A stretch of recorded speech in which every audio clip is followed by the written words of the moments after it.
नमो नमः मित्रों, आप सभी का प्रीत संस्कृत चैनल में स्वागत एवं अभिनंदन है। जैसा कि आप सभी को विदित है कि आने वाले सीटेट होने वाली सीटेट की परीक्षा में 30 नंबर के संस्कृत के प्रश्न जो पूछे जाते हैं उनकी श्रृंखला लेकर मैं उपस्थित होती हूँ और एक नए जोश के साथ, नई उमंग के साथ पुनः मैं जो है नई श्रृंखला लेकर उपस्थित हुई हूँ।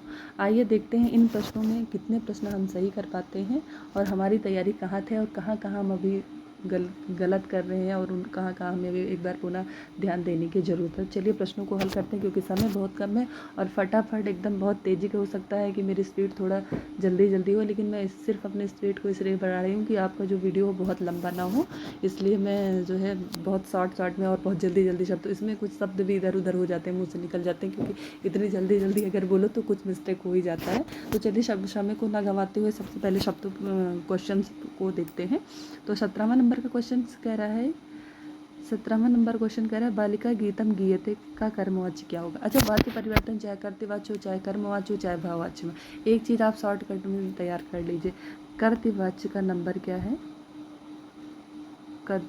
कर्तवाच्य का ये नहीं होगा, कर्तवाच्य का नंबर है 121। ठीक है, अभी हम बताएंगे 121 और ये सब क्या है। और जो कर्मवाच्य है इसका नंबर है 311। अब 311 क्या है? कर्तवाच्य में क्या होता है, जो कर्ता होता है वो प्रथमा विभक्ति में होता है और कर्ता के हिसाब से ही क्रिया होती है। अब प्रथमा विभक्ति और जिस वचन का कर्ता होगा यह हमेशा नित्य प्रथमा विभक्ति में ही होगा, कर्तवाच्य में कर्ता। अब नित्य जो है प्रथमा विभक्ति में ही होगा, एक वचन द्विवचन या बहुवचन हो सकता है लेकिन हमेशा प्रथमा विभक्ति में ही रहता है कर्ता, कर्तवाच्य का कर्ता। और जो कर्ता होता है उसी के हिसाब से ही क्रिया होती है। ठीक है, कर्ता के हिसाब से क्रिया होती है। अब जैसे यहाँ कर्ता क्या है, बालिका है, तो बालिका में देखिए प्रथम विभक्ति एक वचन है तो प्रथम विभक्ति एक वचन की ही क्रिया भी लगेगी। ठीक है, प्रथम विभक्ति लट लकार प्रथम विभक्ति एक वचन की ही क्रिया भी लगेगी। अब बात आता है कर्म की, तो कर्म क्या होता है? तो ये जो 2 नंबर देख रहे हैं, इस 2 नंबर का मतलब 2 है कर्म। 2 का मतलब कर्म, 2 का मतलब जो कर्म होगा हमेशा द्वितीय विभक्ति में होगा। कितनी विभक्ति में होगा? द्वितीय विभक्ति में। इतना समझ गए, एकदम बहुत सरल ट्रिक है वाच्य परिवर्तन के लिए। फिर कर्मवाच्य क्या कहता है? कर्मवाच्य कहता है कि जो कर्मवाच्य का कर्ता होता है, यानी जो ये बालिका है, इसमें कौन सी विभक्ति होगी? तृतीया विभक्ति होगी। और जो कर्म है वो प्रथमा विभक्ति में होगा, नित्य। प्रथमा विभक्ति एक वचन, दो वचन, बहुवचन हो सकता है और कर्म के हिसाब से ही क्रिया होगी, यानी प्रथमा विभक्ति जिस वचन में क्रिया होगी उसी विभक्ति उस वचन में कर्म होगा, उसी विभक्ति उसी वचन में क्रिया भी होगी। कर्मवाच्य में कर्म प्रधान होता है, कर्तवाच्य में कर्ता प्रधान होता है। ठीक है, अगर ये पूछ लिया जाए कि कर्तवाच्य में क्या प्रधान होता है तो कर्ता प्रधान होता है, कर्मवाच्य में क्या प्रधान होता है तो कर्म प्रधान होता है। ठीक है, भाववाच्य में क्या प्रधान होता है तो भाव प्रधान होती है, क्रिया प्रधान होती है। ठीक है, अब यहाँ पे जो ये पूछा गया है कि हाँ चलिए इतने प्रश्न हो गए। अब यहाँ प्रश्न क्या पूछ रहा है कि बालिका गीतम गीयते, ये कर्मवाच्य में परिवर्तन कीजिए। तो कर्मवाच्य का नंबर क्या है? 311 भी हमने बताया था। 1 मिनट, कर्मवाच्य का नंबर क्या है?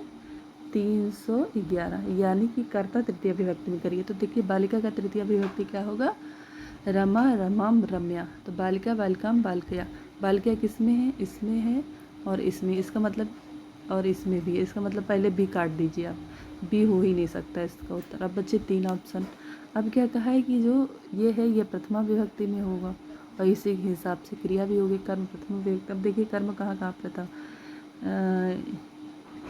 गीतम, गीता है तो ये नहीं होगा, गीता प्रथमा विभक्ति नहीं है। गीता, गीतम, गीते, गीतानि, मतलब ऐसे रूप चलेगा ना। तो गीतम, देखिए गीतम कहाँ है? सी में और डी में है। ठीक है, और इसमें देखिए प्रथमा विभक्ति के साथ साथ यते जुड़ता है, यते इस विभक्ति के साथ। जैसे ये आत्मनेपद में रूप में, जैसे पठ्यते, पठेते, पठ्यन्ते, आत्मनेपद में ये रूप चलता है। आत्मनेपद प्रथमा विभक्ति एक वचन का है तो आत्मपद प्रथमा विभक्ति एक वचन का ये भी होगा।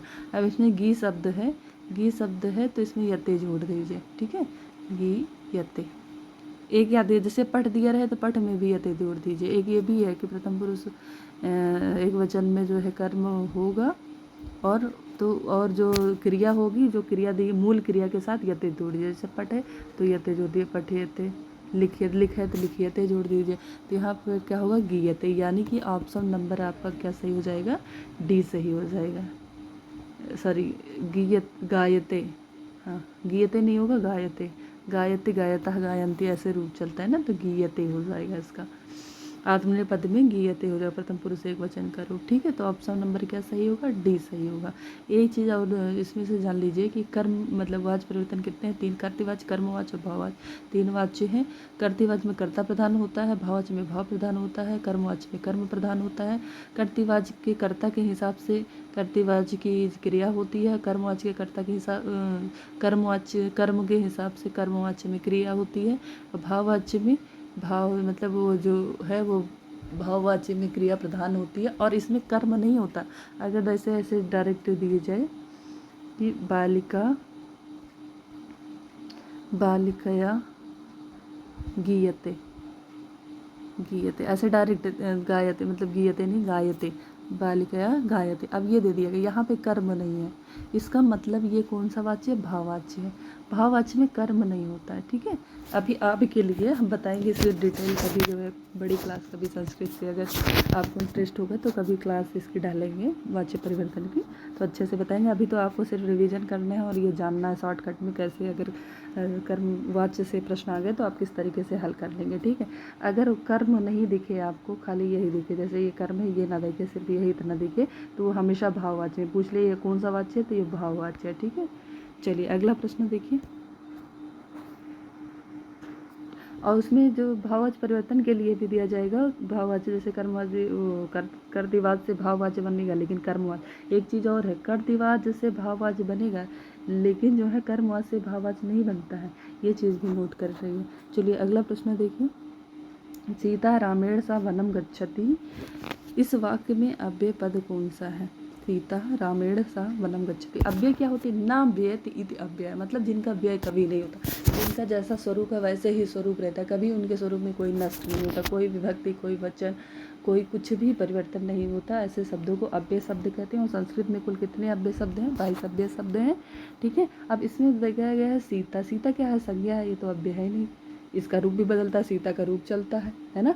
रामेण क्या है, राम का भी रूप चलता है, हर विभक्ति हर वचन में अलग अलग होता है, तो रामेण भी अव्यय नहीं है। ठीक है, अब बचा क्या, सा, सा का रूप नहीं चलता, कोई रूप नहीं, वन का रूप चलता है, गच्छति का रूप चलता है, लेकिन सा का नहीं चलता है। इसका मतलब सा क्या है, एक अव्यय है। सा क्या है, अव्यय। उत्तर क्या हो जाएगा, सी सही हो जाएगा, उत्तर सी सही हो जाएगा। सीता क्या है, संज्ञा पद है, रामेण क्या है, संज्ञा पद है, वनम क्या है, वनम नपुंसक लिंग है, संज्ञा शब्द ये भी है, नपुंसक लिंग है। ठीक, चलिए अगला प्रश्न देखते हैं। प्रश्न संख्या 18, प्रश्न संख्या 18 कह रहा उपसर्ग को अन्य नाम, उपसर्ग का अन्य नाम क्या है। उपसर्ग यानी और क्या कहते हैं, क्या सर्वनाम कहते हैं, क्या संज्ञा कहते हैं, क्या उपपद कहते हैं, या प्रादि या गति कहते हैं। उपसर्ग को उपसर्ग के अलावा और किस नाम से जाना जाता है, जो उपसर्ग है उपसर्ग को उपसर्ग के अलावा और किस नाम से जाना जाता है। तो इसको संज्ञा तो जाना नहीं जाता है, क्योंकि संज्ञा तो राम सीता ये सब होते हैं, इसमें परिवर्तन होता है, सर्वनाम नहीं होता, संज्ञा उपपद भी नहीं होता, बल्कि क्या होता है, प्राद या गति कहते हैं। उपसर्ग को प्राद या गति कहते हैं। अब एक प्रश्न और यहाँ पे उठ सकता है, उपसर्ग ना देकर के आपको दे दे कि प्रादि एवं गतियों की संस्कृत में कितनी संख्या है, तो 22 है। अगर ये ना पूछे कि संस्कृत में उपसर्गों की संख्या कितनी है, तब तो 22 होगी। अगर ये पूछ लिया गया प्रादि और गति कितने हैं संस्कृत में, तो कितने हैं, 22 है। यानी दोनों तरीके से प्रश्न पूछ सकता है। अच्छा, ये सीटेड और रिपीटेड वाला एग्ज़ाम जो है, ये प्रश्न तो वही रहते हैं, बड़ा तोड़ मरोड़ के अलग टाइप से पूछ लेते हैं, ये कन्फ्यूजन हो जाता है। इसलिए आप हर तरीके से प्रश्न को हल करते चलिए, कि कहीं से भी कुछ आ गए तो छूटे ना बिल्कुल। और बिल्कुल 30 में से आप मान के चलिए आप सभी का 28 नंबर बिल्कुल आएगा, मैं ये पूरा वादा करती हूँ। चलिए अगला प्रश्न देखिए। प्रश्न संख्या 20, मैं पुस्तक लिखता हूँ, इसका शुद्ध अनुवाद होगा। मैं पुस्तक लिखता हूँ, अब मैं को पहले लाइए, मैं क्या होगा, अहम। मैं को क्या कहेंगे, अहम। अहम कौन सा पुरुष है, सह तोते तमयुम अहम आवम, मध्यम पुरुषवाची सर्वनाम है। तो लिखती जो लिख का रूप होगा, पहले इसको बना लो, जो लिख का रूप होगा वो भी मध्यम पुरुष एक वचन में ही होगा। अहम मध्यम पुरुष एक वचन में होगा, तो क्या होगा, उत्तम पुरुष एक सह तोते तुम तोता, उत्तम पुरुष एक वचन का, ये उत्तम पुरुष वाला सर्वनाम है, तो उत्तम पुरुष एक वचन में ही जो है इसका क्रिया भी होगी, तो गच्छसि गच्छामि होगा, यहाँ पे गच्छामि होगा, क्या होगा, गच्छामि। ठीक है, अब यहाँ क्या दिया गया है, पुस्तक, क्या दिया गया है यहाँ पे, पुस्तक। एक मिनट, गायब हो गया कहाँ, एक मिनट, क्षम्यताम दोस्तों, थोड़ा सा जो है ये कभी कभी कर्सर की वजह से इधर उधर भाग जाता है भाई। चलिए, क्या प्रश्न पूछ रहे होंगे, तो अहम लिखाम, देखिए यहाँ अहम लिखाम, ये पहले ये दोनों मिला लो, अहम अहम तीनों में, इसका मतलब अभी और आपको ढूंढना पड़ेगा। अब पुस्तकम, यह इसमें भी है, इसमें भी है, पुस्तक वाला ये दोनों काट दो पहले, ये भी ठीक है। अब मध्यम पुरुषवाची एक वचन सर्वनाम है, तो देखो मध्यम पुरुष एक वचन की क्रिया कहाँ लगी है, तो यहाँ पे लगी है, इसका मतलब ये आपका ऑप्शन नंबर डी सही होगा। ये व्याकरण अनुवाद वाले प्रश्न बहुत कठिन नहीं होते, ज़रा सा ध्यान देने की ज़रूरत है, बस सब हल कर जाओगे। एक ट्रिक का इस्तेमाल, पहले प्रश्नों को काटते चलिए, जो गलत होते जा रहे हैं उनको काटते चलिए, उसके बाद अंत में खुद ही प्रश्न निकल के आ जाएगा, उत्तर निकल के आ जाएगा। चलिए अगला प्रश्न देखते हैं, प्रश्न संख्या 21। प्रश्न संख्या 21, संस्कृत में पुरुष कितने होते हैं, तो संस्कृत में पुरुष कितने होते हैं, 3 होते हैं। कौन कौन से होते हैं, कितने पुरुष होते हैं, 3 पुरुष होते हैं। कौन कौन से, प्रथम पुरुष, दूसरा होता है मध्यम, और तीसरा होता है उत्तम पुरुष। ठीक है, तो संस्कृत में कितने पुरुष होते हैं, 3 पुरुष, प्रथम पुरुष, मध्यम पुरुष और उत्तम पुरुष। ठीक है, वचन भी कितने होते हैं, 3 होते हैं, एक वचन, द्विवचन, बहुवचन। हिंदी में 2 वचन होते हैं, जबकि संस्कृत में 3 वचन। ठीक है, चलिए अगला प्रश्न देखते हैं, प्रश्न संख्या 22, 86 को संस्कृत में क्या कहते हैं, 86 को संस्कृत में क्या कहते हैं। अच्छा, संस्कृत में उल्टा चलता है, जो ये संख्या ये आगे दी रहती है, ये वाली संख्या पीछे होती है। 86 को संस्कृत में क्या कहते हैं, षडशीति, षडशीति और षडशीति। अच्छा, जो संख्याएं हैं, संख्याओं से प्रश्न बहुत पूछा जाता है, संख्याओं से प्रश्न अक्सर पूछे जाते हैं। और एक चीज़ संख्याओं के बारे में आप नोट कर लीजिए, आपको बता दे रहे हैं जो बहुत है, जैसे कि 16 हुआ, 16, 26, 86 है ना, 16, 26, 86, 16, 26, 86 में सड़ होगा, जो यह षडशीति मतलब सड़ लगेगा, षडशीति, अशीति मतलब तो 80 होता है, सड़ लगेगा, सट नहीं होगा। यदि 16 पूछा जाए, 26 पूछा जाए या 86, 26 पूछा जाए तो षडविंशति, षडविंशति नहीं षडविंशति होगा। 16 पूछा जाए तो सोडस होगा, सोटा नहीं होगा, वहाँ पे डा होगा। तो यहाँ पे ये क्या होगा, देखिए षडविंशति, षडशीति और षडशीति, इसमें बड़ा कन्फ्यूजन होता है, तो इसमें षडशीति नहीं होगा।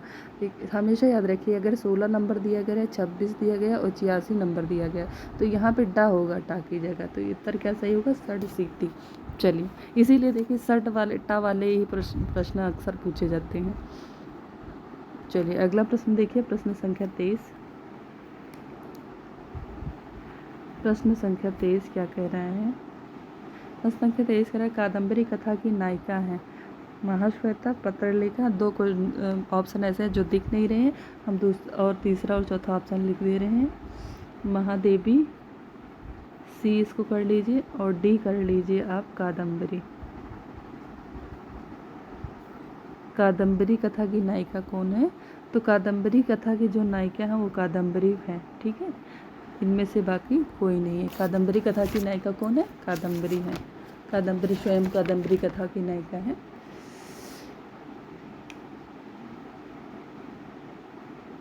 ना। चलिए अगला प्रश्न देखते हैं, प्रश्न संख्या 24। प्रश्न संख्या 24 देखते हैं, एक मिनट, प्रश्न संख्या 24 आ गए। साहित्य के कुछ प्रश्न दिए गए हैं। साहित्य प्रश्न है, रघुवंशम में सिंह का क्या नाम था। रघुवंशम बहुत अच्छे, रघुवंशम 19 सर्गों का महाकाव्य है एक, जो कालिदास द्वारा लिखा गया है। ये भी जान लीजिए, हो सकता है रघुवंशम में सिंह का नाम पूछ कर ये लिख दिया कि रघुवंशम के रचनाकार कौन है, तो रघुवंशम को लिखने वाले कालिदास हैं। और सर्ग पूछ लिया जाता है अगर, तो सर्ग इसमें 19 और एक महाकाव्य है। महाकाव्य सर्गबद्ध होता है। इसमें राजा दिलीप और सुदक्षिणा की कहानी है। और एक गाय होती है इसमें जिसका नाम नंदिनी होता है। नंदिनी गाय की ही सेवा राजा दिलीप और सुदक्षिणा करते हैं। और नंदिनी गाय जाती है वहाँ चरने, उसकी सेवा करते हैं, तो वहाँ घास खाते खाते जंगल में घुस जाती है। तो वहाँ भगवान जो है शेर का रूप धारण करके देखते हैं, परीक्षा लेना चाहते हैं राजा दिलीप पे कि जो है देखें राजा दिलीप कितना अपने कार्य में कितना मतलब ईमानदार हैं। तो उस जो सिंह था, उस सिंह का नाम होता है कुंभोदर। क्या नाम होता है उस सिंह का? क्या नाम होता है? राजा दिलीप जो है उनके सिंह का नाम होता है कुंभोदर। क्या नाम होता है? कुंभ। अच्छा, कुछ लोग इसी ऑप्शन देखकर कंफ्यूज ना हो जाए। कुंभकर्ण नहीं होता, कुंभकर्ण तो महाभारत में। लंबोदर भी नहीं थे बल्कि कुंभोदर है जो सिंह का नाम है। और जो जो वहाँ उसमें जो नायिका होती हैं वो सुदक्षिणा, जो मतलब होती हैं सेवा करने के लिए राजा दिलीप की पत्नी, उनका नाम होता है सुदक्षिणा। और राजा दिलीप हैं।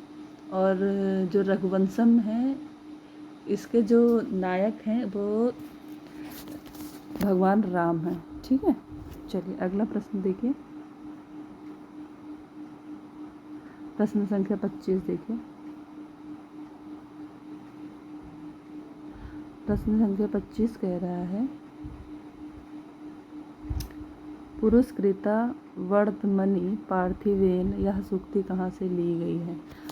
पुरस्कृता वर्तमनि पार्थिव, यह सूक्ति जो ली गई है ये रघुवंशम से ही ली गई है। कुछ इंपॉर्टेंट सूक्तियाँ हैं जिनको एक बार अगर कहीं से संकलन इनका मिल जाए या फिर आप कमेंट करिएगा, हम सूक्तियों का एक वीडियो बना देंगे, उनको ज़रा सा एक बार ज़रूर देख लीजिएगा। ठीक है, तो ये रघुवंशम से ली गई। अच्छा, रघुवंशम दिया हो ऑप्शन में अगर नहीं आ रहा है आपको, अभिज्ञान शाकुंतलम कादम्बरी, ये कुछ किताबें जो बहुत प्रसिद्ध हैं इनका नाम दिया हो ना, तो उनमें से किसी एक पर टिक लगा दीजिएगा, इसलिए कि इनके ज़्यादा चांसेस सही होंगे। टीटी लेवल का जो एग्ज़ाम होगा इन्हीं सब प्रसिद्ध रचनाओं से ही पूछा जा सकता है। ठीक है, चलिए अगला प्रश्न देखते हैं। प्रश्न संख्या 26 देखते हैं।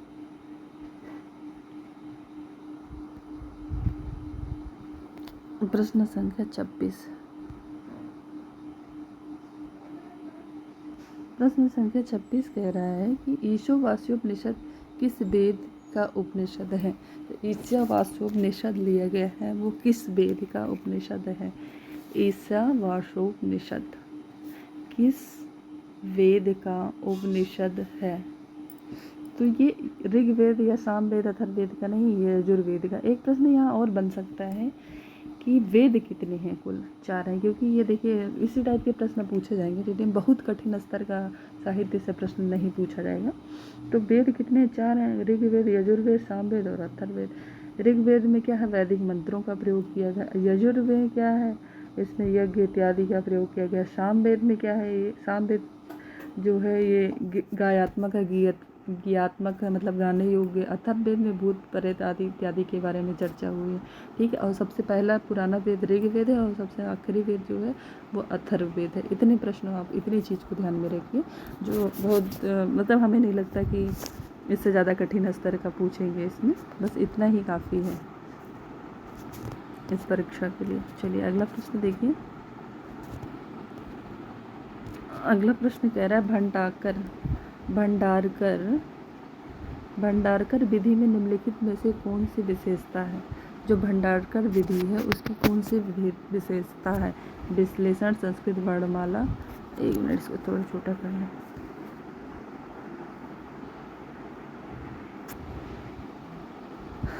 विश्लेषण,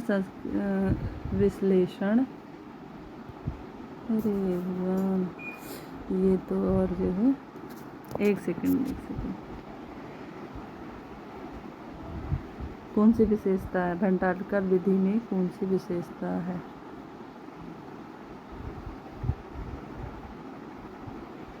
भंडारकर विधि में निम्नलिखित में से कौन सी विशेषता है? विश्लेषण की विशेषता है, या संस्कृत में वार्तालाप द्वारा पढ़ना, अनुवाद व्याकरण के माध्यम से पढ़ना, शब्दावली की प्राचीनता को ग्रहण करना।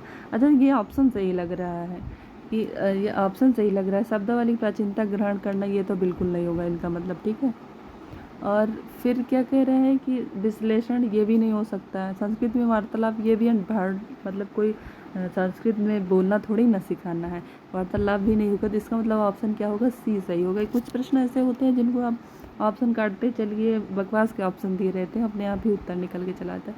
इसमें अनुवाद और व्याकरण के माध्यम से पढ़ाना, ये भंडारकर विधि की एक बहुत महत्वपूर्ण विशेषता है।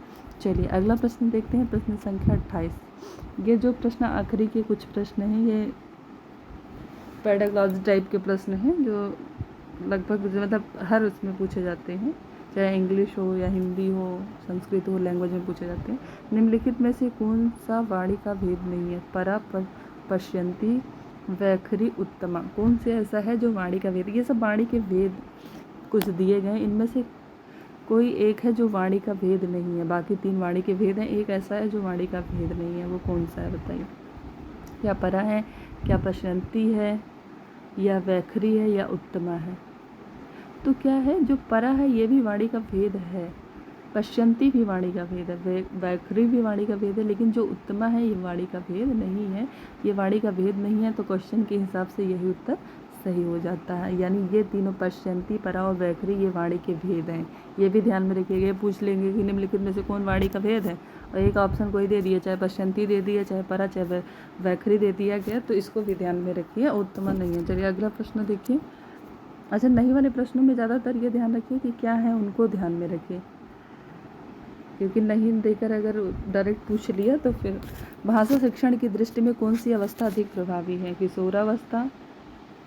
भाषा की जब शिक्षा, प्रश्न ये कह रहा है कि जब आप भाषा का शिक्षण दे रहे हैं या भाषा शिक्षण का कार्य कर रहे हैं, तो कौन सी अवस्था अधिक प्रभावी है, कौन सी अवस्था ऐसी है जो ज़्यादा प्रभावी होगी भाषा शिक्षण में, मतलब अच्छा, उसको अच्छा प्रभाव पड़ेगा उससे।